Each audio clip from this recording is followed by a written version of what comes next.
This is more entertaining than the Messiah.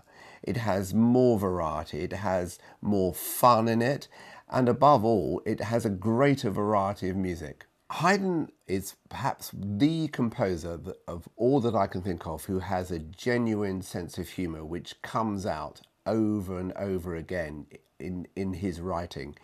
He is on every level. He is writing a piece which is about humanity. It's human, it's full of sometimes quite base kind of jokes. I mean, almost breaking wind sort of jokes are there in some of the orchestral effects. It also has a very passionate love duet.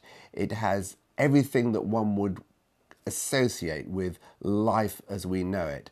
And celebrating life and the hope for the future and our existence as human beings is how I see the piece. It is not just a religious, rather serious religious work, which may be the image that it has. Anybody who comes to hear our concert will find that anything that appeals in terms of choral music, orchestral music, or solo song, this combines all three in almost a unique manner.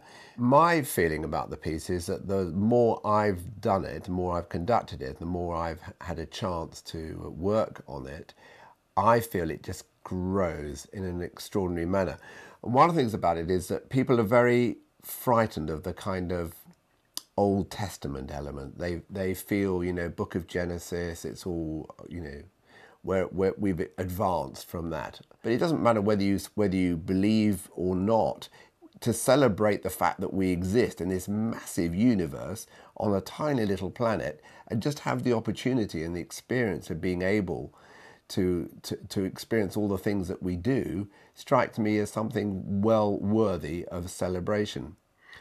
The other thing I find about it is, although the choruses are fun and quite exciting, the solo writing, the orchestral writing is just out of this world, in my view.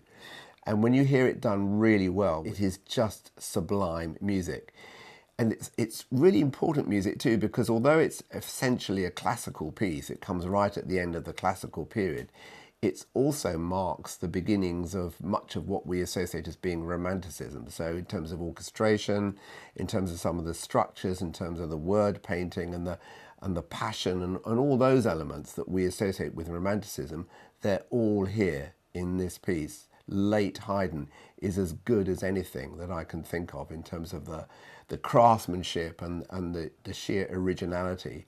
And it has moment after moment, which I find absolutely sublime.